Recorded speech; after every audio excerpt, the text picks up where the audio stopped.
Hello everyone, and thank you for joining our channel. In this video, I will demonstrate how to view previously opened snaps on Snapchat. To begin, open the Snapchat application and select a conversation.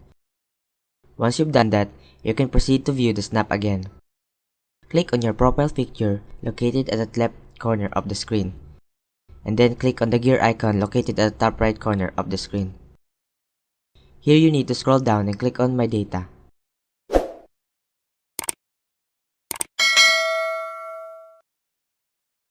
And here, you need to put your email and password. Here, you can see the click on Continue.